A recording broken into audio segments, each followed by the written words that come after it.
तो कैसे हैं आप। स्वागत है आपका मेरे YouTube चैनल में। आज की यहाँ पे जो वीडियो है तो हम यहाँ पे जो हमारी सीरीज़ चल रही थी उत्तराखंड परीक्षा वाणी एक संक्षिप्त अवलोकन, तो इसमें हमने 9 वीडियो कंप्लीट कर ली हैं और आज की वीडियो है इस सीरीज़ की 10वीं वीडियो है। अगर आपने इन वीडियो को अभी तक नहीं देखा है तो आप प्लेलिस्ट में जाके देख सकते हैं।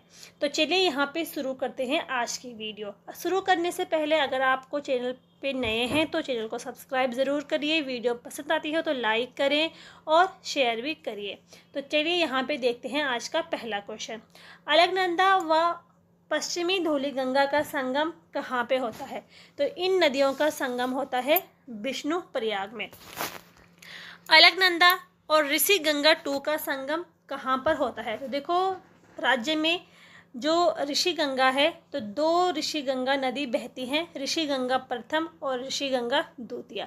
जो ऋषि गंगा प्रथम है ये पश्चिमी धौली गंगा की सहायक नदी है और इसका उद्गम होता है नंदा देवी पर्वत से। ठीक है, रैणी गांव में ये पश्चिमी धौली गंगा से संगम करती है। ठीक है, ऋषि गंगा फर्स्ट और ऋषि गंगा जो 2 है ये अलकनंदा की सहायक नदी है। बद्रीनाथ धाम में ये अलकनंदा से संगम करती है और इसका उद्गम होता है चमोली के नीलकंठ पर्वत से। तो अलकनंदा और ऋषि गंगा 2 का संगम होता है बद्रीनाथ में। जो ये पश्चिमी धौली गंगा है इसके यहाँ पे कुछ सहायक नदियाँ हैं, तो जैसे गणेश गंगा, ऋषि गंगा प्रथम और क्योगाड़, ये इसकी प्रमुख सहायक नदियाँ हैं। आगे यहाँ पे देखते हैं सोनप्रयाग में किन नदियों का संगम होता है? तो सोनप्रयाग में मंदाकिनी व वासुकी नदी का संगम होता है। सोनप्रयाग कहाँ है? तो ये रुद्रप्रयाग में स्थित है और यहाँ पे एक प्रसिद्ध मंदिर है सिरकटा गणेश जी का मंदिर। अलकनंदा और गरुड़ गंगा के संगम पर स्थित है तो पैनखंडा। ठीक है, पैनखंडा में, चमोली के पैनखंडा में अलकनंदा और गरुड़ गंगा का संगम होता है। अलकनंदा और लक्ष्मण गंगा जिसको हेम गंगा के नाम से जाना जाता है, इन 2 नदियों का संगम कहाँ पे होता है? तो इनका संगम होता है गोविंद घाट में। ठीक है, चमोली के गोविंद घाट में इन 2 नदियों का संगम होता है। जो लक्ष्मण गंगा है ये हेमकुंड के पास लक्ष्मण ताल से ये निकलती है। भागीरथी और आकाश गंगा का संगम कहाँ पे होता है? तो देखो गोमुख के समीप ही भागीरथी नदी से आकाश गंगा संगम करती है। भागीरथी और केदार गंगा का संगम कहाँ पे होता है? तो इन दोनों का संगम होता है गंगोत्री में।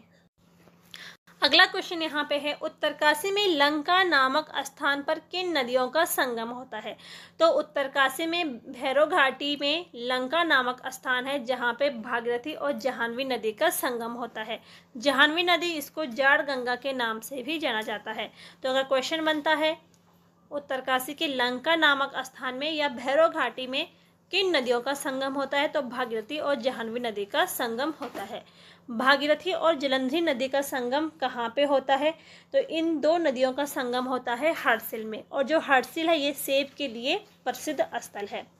भागीरथी और हत्याहरिणी का संगम कहाँ पे होता है? तो मुखवा के निकट। ठीक है, उत्तरकाशी में मुखवा के निकट इन 2 नदियों का संगम होता है। भागीरथी और भिलंगना का संगम कहाँ पे होता है? जो भागीरथी नदी है और भिलंगना नदी है इनका संगम होता है गणेश प्रयाग में, यानी कि पुराना जो टिहरी था वहाँ पे इन 2 नदियों का संगम होता है और जो टिहरी डैम है वो इन्हीं 2 नदियों के संगम पर बना हुआ है। जो भिलंगना नदी है इसका उद्गम होता है खतलिंग ग्लेशियर से। पूर्वी नयार और पश्चिमी नयार का संगम कहाँ पे होता है? तो सतपुली में इन 2 नदियों का संगम होता है। ठीक है, सतपुली के निकट पौड़ी गढ़वाल में। गंगा और चंद्रभागा का संगम कहाँ पे होता है? तो ऋषिकेश में इन 2 नदियों का संगम होता है। जो ऋषिकेश है वो किस नदी के तट पर है? तो चंद्रभागा नदी के तट पर ऋषिकेश स्थित है। मंदाकिनी और धूलगाड़ इन 2 नदियों का संगम कहाँ पे होता है? तो मंदाकिनी और धूलगाड़ नदी का जो संगम होता है अगस्त मुनि में। ठीक है, रुद्रप्रयाग के अगस्त मुनि में इन 2 नदियों का संगम होता है। जो मंदाकिनी नदी है ये केवल रुद्रप्रयाग में बहती है। मंदाकिनी नदी की कुछ सहायक नदियां हैं तो धूलगाड़, मधुगंगा और वासुकी, ये इसकी प्रमुख सहायक नदियां हैं। मंदाकिनी और अलसतरंगिणी का संगम कहाँ पे होता है?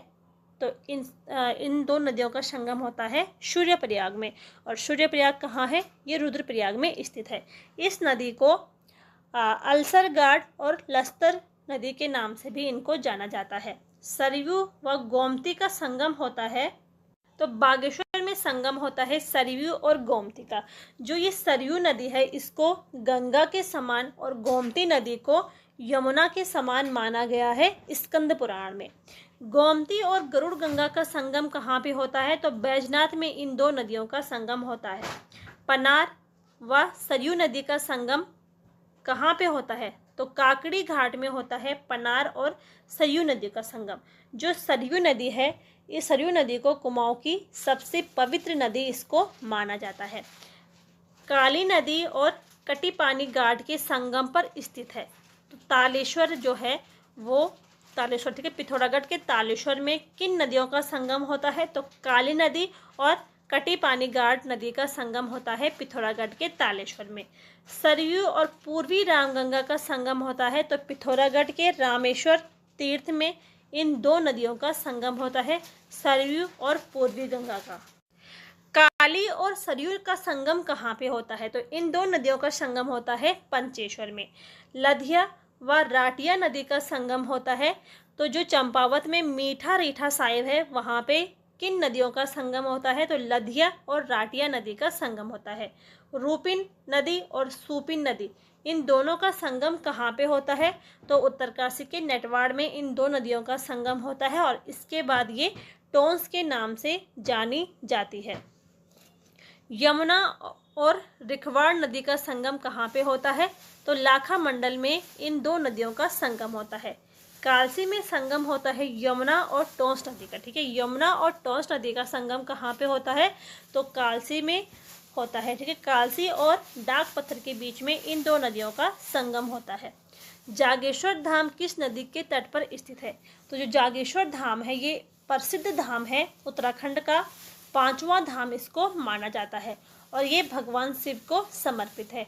तो जागेश्वर धाम में किन नदी का संगम होता, किन नदी के तट पर ये बसा है जागेश्वर धाम, तो ये जटागंगा के तट पर बसा है अल्मोड़ा में, ठीक है। पश्चिमी रामगंगा और गागस नदी इन दो नदियों का संगम कहाँ पे होता है, तो भिकिया सैण में, ठीक है। अल्मोड़ा की भिकिया सैण में इन दो नदियों का संगम होता है। जो गागस नदी है ये दूनागिरी के निकट से आती है। पश्चिमी रामगंगा और बीनो नदी का संगम किस स्थान पर होता है, तो बुढ़ा केदार में इन दो नदियों का संगम होता है। जो बीनो नदी है इसको बूनो नदी के नाम से भी जाना जाता है। दुगड्डा में किन नदियों का संगम होता है, दुगड्डा में किन नदियों का संगम होता है, तो दुगडिया में लंगूर घाट और सिलघाट इन दो नदियों का संगम होता है और इसके बाद ये खो नदी के नाम से जानी जाती है। गंगा और शोंग नदी का संगम कहाँ पे होता है, तो देहरादून के रायवाला में इन दो नदियों का संगम होता है। जो ये सोंग नदी है, तो सोंग नदी की कुछ यहाँ पे सहायक नदियाँ हैं, जैसे सुसुवा हो गया, वाल्दी नदी, ये इसकी प्रमुख सहायक नदी है। अब यहाँ पे जो नदी तंत्र था वो वाला चैप्टर खत्म हो गया है। अब आगे हम यहाँ पे देखेंगे यहाँ की प्रमुख झीलों के बारे में, कौन कौन से यहाँ पे झील और ताल हैं। तो देखते हैं यहाँ पे नैनीताल की खोज किसने की थी। नैनीताल की खोज की थी सीपी बैरन ने, इसको पी बैरन भी कहा जाता है, और 1841 में। नैनीताल को मानस खंड में क्या कहा गया है, तो मानस खंड में इसको त्रिऋषि सरोवर के नाम से जाना गया है। जो सीपी बैरन थे इन्होंने यहाँ पे अपने लिए एक घर बनाया था जिसको पिलग्रिम कॉटेज के नाम से इसको जाना जाता है। आगे यहाँ पे देखते हैं, नैनी झील 7 पहाड़ियों से घिरी है। इनमें से सबसे ऊंची पहाड़ी कौन सी है, तो वो है नैना पीक, इसको चाइना पीक भी कहा जाता है। स्कंद पुराण में किस झील को त्रिऋषि सरोवर कहा गया है, तो नैनी झील को कहा गया है। कुमाऊं क्षेत्र का सबसे बड़ा ताल कौन सा है, तो वो है भीमताल, जिसका जो आकार है तो त्रिभुजाकार इसका आकार है। कई जगहों पे माना गया है कि अंग्रेजी का जो सी लेटर है तो इसके समान भीमताल का आकार है। इसकी जो लंबाई है तो 1674 मीटर लंबाई है, चौड़ाई है इसकी 447 मीटर और गहराई है इसकी 26 मीटर। कुमाऊं क्षेत्र का सबसे गहरा ताल है, तो वो है नौकुचिया ताल। इसकी जो गहराई है तो 40 मीटर इसकी गहराई है और ये विदेशी पक्षियों के लिए प्रसिद्ध है। कुमाऊं में पुष्कर तीर्थ व हर की पैड़ी की तरह महत्व वाला ताल कौन सा है? तो वो है नौकुचिया ताल। इसको संत कुमार सरोवर भी कहा गया है। कुमाऊं क्षेत्र की पहली कृत्रिम झील कौन सी थी? तो बैजनाथ। ठीक है, बैजनाथ जो झील है इसको माना गया है कुमाऊं क्षेत्र की पहली कृत्रिम झील और ये गोमती नदी पर स्थित है। गिरिताल कहाँ स्थित है? तो यह है उधम सिंह नगर में। गोल आकृति वाला झिलमिल ताल कहाँ है? तो यह है चंपावत में। ठीक है, जो झिलमिल ताल है इसका आकार कैसा है? तो गोल आकृति वाला ये ताल है। चंपावत के किस ताल के किनारे विवेकानंद आश्रम है? तो श्यामला ताल के निकट स्थित है विवेकानंद आश्रम और कहाँ पे है? तो चंपावत में है। किस ताल से जल निकासी हेतु 5 सुरंगें बनी हैं? तो तड़ाक ताल जो कि अल्मोड़ा में है, इसमें जल निकासी के लिए 5 सुरंगें बनाई गई है। द्रोण ताल कहाँ स्थित है? तो ये उधम सिंह नगर में स्थित है। नल दमयंती ताल का आकार कैसा है? तो पंचभुजाकार इसका आकार है। राज्य में सर्वाधिक झीलों वाला जनपद है वो है चमोली। ठीक है, राज्य में सर्वाधिक झीलों वाला जनपद है चमोली।